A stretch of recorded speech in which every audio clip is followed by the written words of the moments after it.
Hello, I am going to review my Club 100 Novice Experience season. I had an amazing time in the Novice Experience.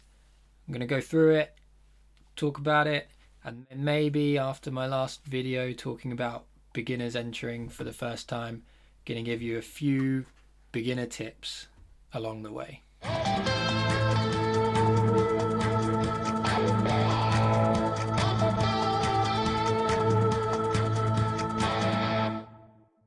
Okay, we've had the final round of the championship now, and I ended up in 7th, which I'm pretty happy with. Not everyone does a full season, so I did every race of the season, so got a bit of an advantage there. But given the level of the competition, which was kind of high, I'm chuffed with 7th. I came in at the start of the year having never driven a Club 100 kart, not really having done any proper competition. And from what I can see, most of the other people around sort of the top of the championship have done a little bit more, maybe like being in the Novice Experience last year. So I was happy. The thing I've tried to keep in mind when looking at the championship for this year is that the goal for me wasn't to do well necessarily in the Novice. The goal was to learn and develop my sort of skills and experience and pace to the point where I could be competitive in the big boy championships in future years. So that was my goal, was to sort of build up experience.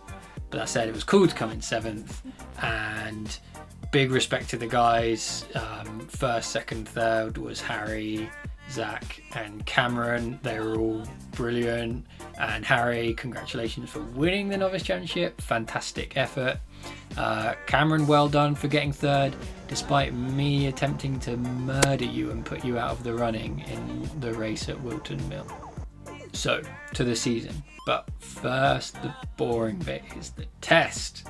So, if you're totally new to Club 100, like I mentioned in the other video, they will ask you, you have to do a novice test. And in that, they're going to do an evaluation to make sure that you're ready to step up to the level of competition. So that means you have to commit, pay for a test. It's about £100 for half an hour or £200 for a full hour. But again, like I said in the other video, if you're new to this, you should definitely do a test anyway. To have half an hour or an hour to learn the karts, learn how they feel, how quick they are, the brakes, and build up when you've got no pressure on you is so much better than trying to do that in 20-minute practice before a race, or even worse, in an actual race situation. You want to have that test. You'll have to for the evaluation, but it's worth it anyway. A word on the evaluation, I think it can be a bit daunting, that word. It's not a big deal. It's not a big deal. When I told my mate who was coming to one of the races that they were going to do an evaluation, I think he was thinking about driving tests and theory papers, and JV sat next to you in the car nagging you about what to do. It's not like that. All they want to do is make sure that you're safe, capable, you're going to be like relatively close to the pace of the fastest guys such that it's safe. There's not much to it. Just go. Remember that you're going to build up slowly, take it easy, learn the brakes, learn the tyres, get the feel for it, build up your pace in your evaluation, and you'll be perfectly fine. 2 important things to remember are the rule about if you spin off, and they'll go through this in the novice briefing, but if you spin, you've got to hit that brake, stop yourself going backwards across the track. And if you spin and end up stationary on the grass, you've got to get out of the car, push yourself back onto the track. If you do those, you'll be fine in your evaluation. It's nothing scary. The other benefit that you can get from the test is learning a new track. So like I recommended again in the previous video, learning the tracks ahead of time is great. And if you can kill 2 birds with 1 stone and do a test at, say, Buckmore Park, a pretty difficult, daunting track, learn Buckmore at the same time as you're learning the Club 100 karts, that's fantastic. You get both benefits. I didn't do that. I went to Wilton Mill for my novice test. A beautiful evening, spring evening back in March, I think it was, at Wilton on a Friday. Wilton was the one track that I'd done a bit. I've been to 2 or 3 times before. It's interesting going to the test because I had no idea what to expect. Mainly, I just wanted to leave not having totally regretted signing up for Club 100 and feeling like a total idiot. I had an hour with a quick break halfway through. I knew from the novice briefing that some of the people there were novices, but not everyone. But I didn't recognise names. I didn't know who to pace myself against. Now looking back, I can see that I was happy with my pace. I was not the slowest, and there are a few people I recognise. Manuel is in there, who had some brilliant racing with in the novice year, and I knew I'd been building up. I hadn't been pushing fully during that hour, so I went away happy, feeling like I wasn't a total fool. Maybe I'm not going to make an idiot of myself this year. And just being blown away by the karts, just astounded by these amazing Club 100 go-karts.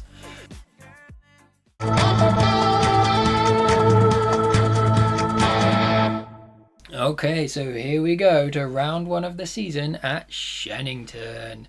Shenington, pretty close to where I live, quite convenient, nice short journey. Again, went there hoping to not make a complete idiot of myself. See how we go. Let's have a look. Okay, so qualifying, I still felt like I was sort of learning how to push, how to attack the circuit in these karts. Shenington's only basically 4 corners, but I was still finding my way. Ended up 14th on the grid, and that was about a second off the pace of the leaders, which I came away from that all right. Into the racing. And we're going up to the grid here. The first thing I want to highlight is just how much space I give away to Emma in front of me here. Like, look at this gap. You can fit about 3 Camerons in that gap, at least, maybe 4. And this is just something that was really useful to look back. There's a few places in this race where I just realised I was really just giving away space, not being too aggressive, and that just comes from not having done much karting before. I'm used to kind of rental, arrive and drive stuff where you can just not really worry about that because there's so much pace difference between people. But the race starts, and into the first corner I get a little tap from behind, having a look up the inside. All good fun, and get through okay. Then there on the left goes Matt Salmon on his turn 1 lap of the gods. Take a look at Matt's video of this race. He made up about 7 places on this lap 1. Meanwhile, I've lost another position going across the start line over into turn 1. Then get a run into the hairpin, but don't quite have the power to come out of it. And then again, you're meant to go single file into the chicane, but look how much space I leave when I let him go there. You can fit a whole load of Camerons in there, and this is why it's good to have the GoPro footage to look back and learn from stuff like that. You've got to be right on the bumper in times like that. So that brings me to the next tip, and that is to get a GoPro or some kind of action camera. It's so useful to be able to look back at the end of a race, especially your first few races when you don't really know what you're doing, and look back at the footage, review it, see what you did wrong, what you did right, and learn from it. It's so valuable. Like you can see in the review there are points where I'm just leaving big gaps. I'm leaving space and just not going in aggressively when I need to be right on the bumper of the person in front. And I only learned that from going back and looking back at this footage from Shenington afterwards. It's so helpful. There'll be times where you think you're going flat through a corner and you're not. You're lifting like a wuss or braking, or you think you're doing one line like you've watched on a YouTube video and you're not. You're miles wider than you thought you were. So yeah, little camera. This is just a GoPro Hero Session 4. It's pretty old. Like, you can get one of these for not that much money, and it's good enough. It doesn't have all the fancy stabilization and everything, but the footage is all right. It looks okay, and it does the job. It mounts on the front of the go-kart in Club 100 for safety. You're not allowed to put it on your helmet or anywhere else on the kart. There's the panel on the front. That's what this clippy mount is for. That's all you need. It's worth putting a little bit of duct tape or felt tape around this clip because the sizes are a bit different on the karts. That's the only difficult thing. But yeah, little action camera, cheap GoPro. It will help you learn so much. There we go. There's the tip. Get yourself a nice GoPro. Back to race 1 at Shenington. Here I'm up behind Matt Salmon again and into the last corner. Get a move down the inside in front of Matt, and then a couple of laps later. So the problem here was even though I'd just outbroken Matt there, I was braking really early into the hairpin. I didn't have it right, and I got a little tap. Whoa, there we go. A little tap from behind, off onto the grass. Had to get out of the car, push it back onto the track as per the rules. Like I was saying, no hard feelings really. I was really braking early for that corner, and I can understand someone behind being a bit unsighted by how bad my ability to brake into that corner was. So yeah, just a little unsettling tap off the back, and that pushed me back from about running 12 then down to like 30 seconds. So yeah, lost a load of places, but whatever, it sort of took the pressure off. And then we can see here, I have swiped Matt's MS2R racing footage from YouTube. Is that cool? I don't know, like I guess it's fair. You should subscribe to Matt. He's got all videos going through every race of this season, and he's great.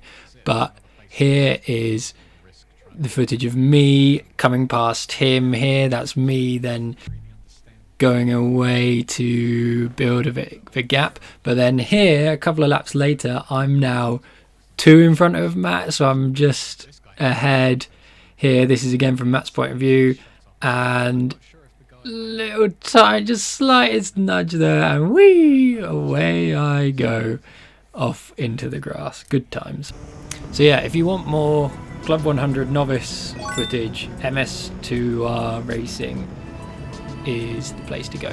That meant I was down at the back, so sort of in a way it's nice, because then for the rest of the race can have a bit of fun trying to make up some positions. So here's a few little fun battles with people coming into the first hairpin here, getting a bit of a run. Likewise then going down to the back straight, trying to be brave into this little kink. You don't have to lift for that, but I was lifting. Again, good to look back at this and learn from it. But into the last hairpin, I get let through here, sort of, I think. Maybe. Intimidation. Yeah, nearly going to the back of him, let through into the chicane. We did get lapped, so here comes Harry charging through at the head of the field to lap me. More battling with Kieran here as he gets a better run out of the hairpin, gets me into that chicane. Again, I back off too much here, let too much space through. Lesson learned. But I get a better run coming through and out of the chicane. He eventually got ahead of me before the final though, but that was it. That was race 1. I come across the line to finish after penalties in 26th place. So down from 14th where I started, but all a bit of fun, good times. But yeah, that's a tip for beginners. I think I made up 2 places after this race on penalties because 2 people got excluded for being underweight. Stating the obvious, but the weight limit for the experience is 81 kilos, and if they weigh you at the end of races, and if you're underweight, you will lose that result. It's obviously worse to lose a result from race 1 because then your race 1 result is the grid going into race 2. So yeah, Watch your weight limits, everyone. Anyway, let's have a look at race 2. So we're going to the start here, and again, look at the massive space I'm leaving. I'm 26th on the grid and leaving a mile to the guy in front. This is actually a relatively uneventful start, nice and easy, keeping things nice and clean on our first set of Club 100 races, so we can forward a bit here.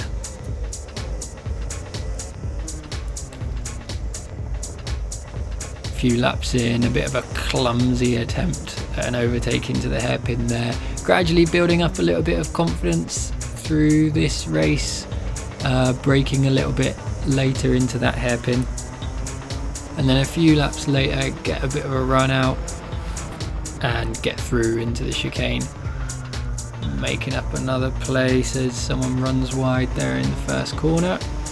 Yeah, I was gaining confidence. I still couldn't work out the final hairpin because you're braking on a corner into the hairpin. But this first corner at Shenington is real fun. You turn left, it should be flat, although I wasn't getting it flat, and then this is like a high speed right-hander, and I felt like I was getting the line right through there and you can make up time. And then it's so wide going into this hairpin, it does encourage you to have a go. I was getting better on the brakes are so good in these karts. But look ahead and to the left as Nick, they warned us about this curve, he gets hooked over and there's tyres everywhere and he just loses out. He lost a bunch of positions having been at the front of that little scrap. Yeah, poor thing, hooked over the curb, and there's nothing you can do there. More good scrapping into the first hairpin. I'd like to go back to Shenington and see now, after a season in the Club 100 karts, maybe I could really attack these corners much more than I was. I ended up behind, this is Bart in front, black suit, blue helmet. I ended up following him through there. He was rightly a little bit frustrated as I give him a little bit of a nudge into the chicane, and then cheekily try and go for a move around the outside after tapping him. That seems a bit not legit to try and make a move into the next hairpin. Rightly, he shuts it down, and then I think I've got Luke there on my right hand side having a little bit of a nibble. Again, I'm behind, Bart's got in front. Here we go, it's a move into that first hairpin, confidence building all the time. Still can't work out the final hairpin, but getting better through there. And then as we head towards the end of the race, this is a couple of laps left. I've got Bart in front, but there's a bit of a gap now, so I've just let them drop off. I was making up places through this race. Should have been on it though, should have kept with the pace. Make up a little bit of time into the hairpin here, just I think being a bit better on the brakes and as they're fighting ahead. And then as we go into the penultimate lap, I've got Bart in front here, and who's this ahead? It's Matt. It's very confusing as we've got, is it Matt on the left in the black suit and the blue helmet and Bart on the right in the black suit and the blue helmet? I'm not sure, I'm losing track. I'm seeing double here. 4 crusties. But anyway, the fighting means that as we pull away, I get a run on Bart over the start finish line up into 19th place, which then as we come onto the final lap, chasing people down, all a bit close over the line, but that was going to be it. 19th place for race 2 at Shenington, so a 26th and a 19th, giving an overall result of 23rd. Yeah, mostly I just was happy to not have made a fool of myself. Looking back after the race, I could see where I really needed to be more aggressive, and I think I was for the rest of the season. So it was a great introductory race. Shenington was a cool track to start off with, just 4 corners but some tricky corners, good fun. So to analyse my performance this year, we're going to use the Murray Walker rating system. Special guest, the late great Murray Walker, is going to tell us what he thinks about my driving. So, round 1, Shenington. Murray, what did you think? Oh, this is quite appalling. This is the worst start that I have ever seen in the whole of my life. Okay, bit harsh. All right then, okay. After round 1, before heading off to round 2 at Bayford Meadows and round 3 at Buckmore Park, I went down into Kent on a nice day for a day of arrive and drive testing. So this is, again, one of my tips is if you can learn the tracks ahead of time, even if it means going and using the track's own rental karts, it's great. So we went to Bayford Meadows, I met a mate there, and we both went around together and did a little practice session, which I beat him in, and then he left me to go off to Buckmore on my own, and I went and learned Buckmore Park. I was pretty impressed by Buckmore, man. Like, even in the rental karts, that is a place. It's the first time I've ever driven there. It's up and down, it's winding, you've got no time to rest. Yeah, what a place. I think we can now listen back to the WhatsApp note that I sent Matthew after he left me and I finished my test at Buckmore Park. Have we got that? 3.5 whole tenths I beat you by, mate. That's right, go crying back to London. Do you see what you get? Do you see what you get when you mess with the Warrior? Don't even think about entering Club 100. If you do, you are going to get absolutely smashed. You're going to get trounced, mate. Oh no, sorry, that's the wrong message. That's the one I sent him before. This is the message about Buckmore Park. Yeah, I think Buckmore is kind of something almost different. It's so, the videos really don't do justice to how, like, one of the hill, I mean, it's not that steep, but it's really, you're up and down and you're left and right. I'm almost scared to imagine what it's like to do Buckmore in a Club 100 kart, because it's so active in those karts. I don't know, it must be mad. So yeah, dead useful. If you can go ahead of time and learn the tracks. Buckmore Park is in the Novice experience 3 times this year, so that'd be a really good one to learn. It's a mad track, it's so fun, but it's difficult.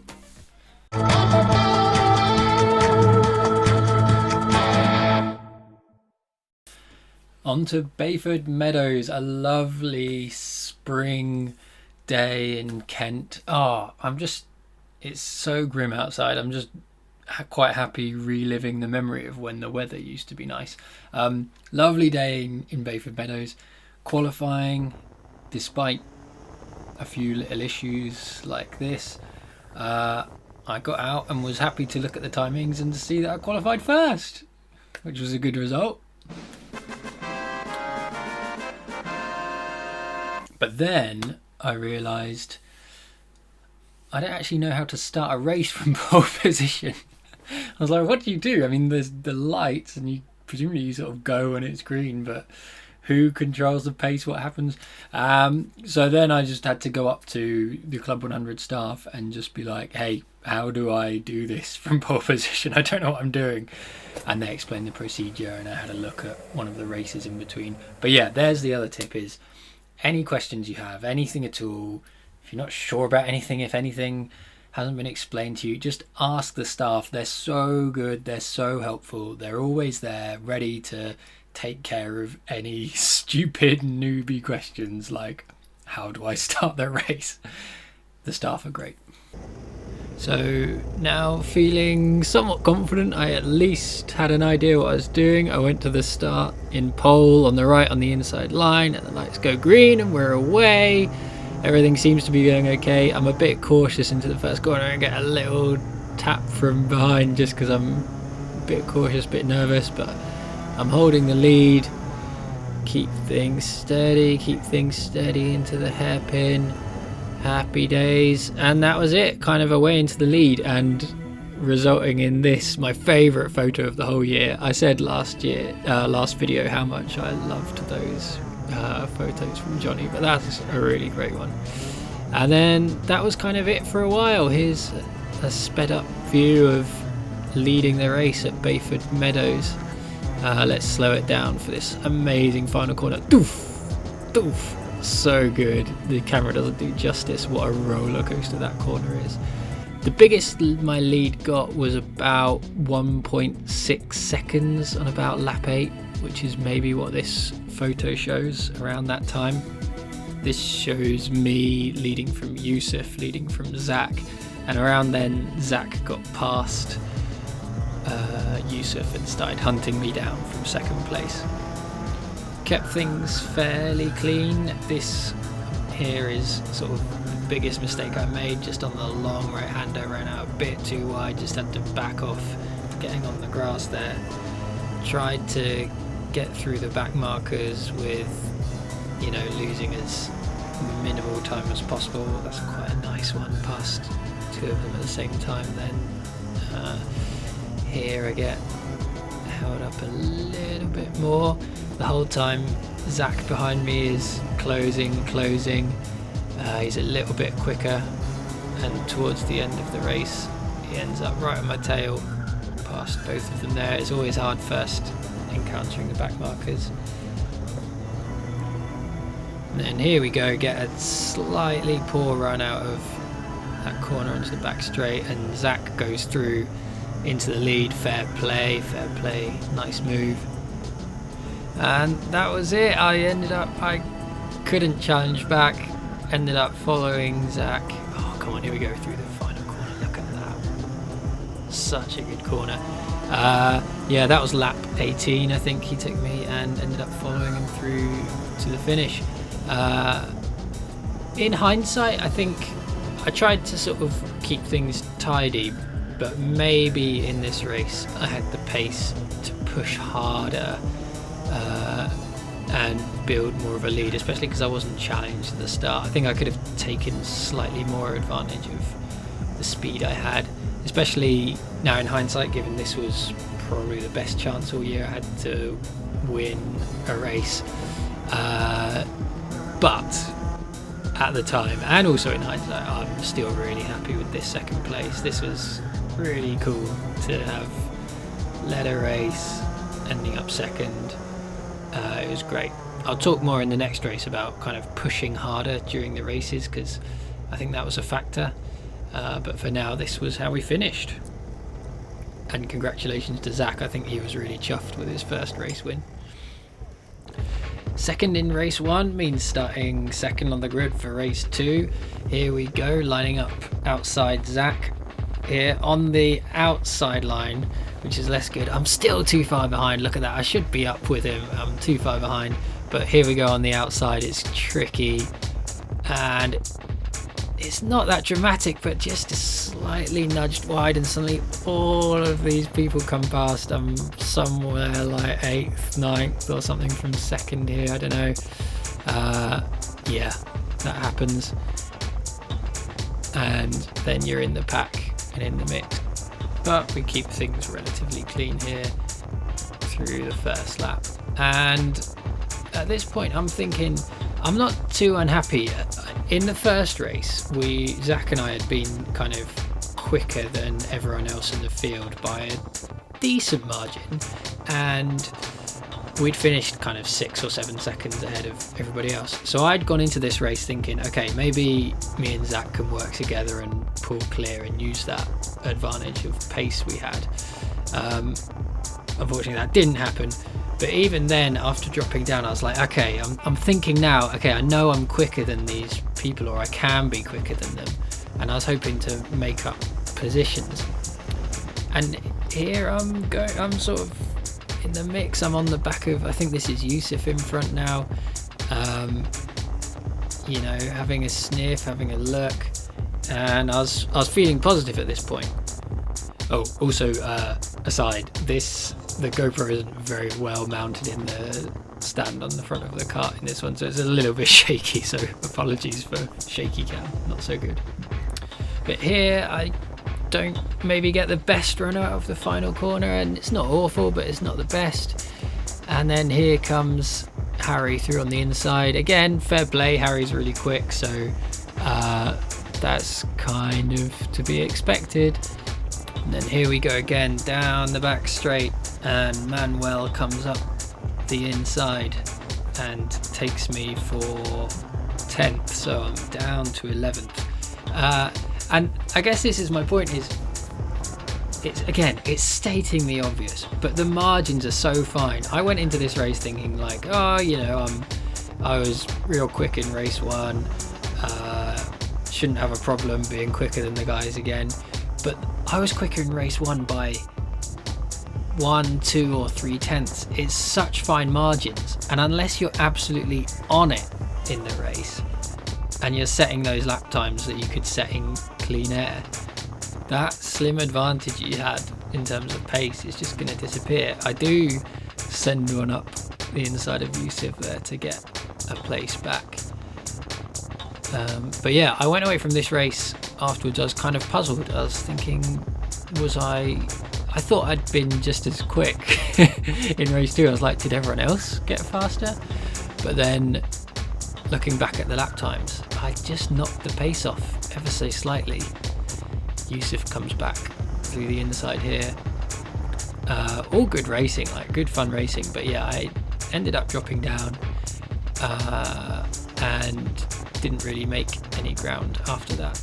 Turn 1 here, I think, comes Jack past on the inside. That's a nice move into that hairpin. That first corner or the second corner is really tough. Bayford Meadows, awesome track, really good fun. So yeah, that's how this race ended up finishing. Came across in 11th place, and that meant that with a 2nd and an 11th, I was 4th overall at Bayford Meadows. I just missed out on the podium for the overall results of the day, but came away with a 2nd place in race 1, a pole position, knowing that, you know, maybe I've got some pace here, maybe I can be up there for the rest of the year, and some good lessons learned about how to attack into the race and keep pushing at the pace needed to get a good result. And so our Murray Walker rating for Bayford Meadows, hopefully a bit more positive than last time. Brilliant! Absolutely brilliant!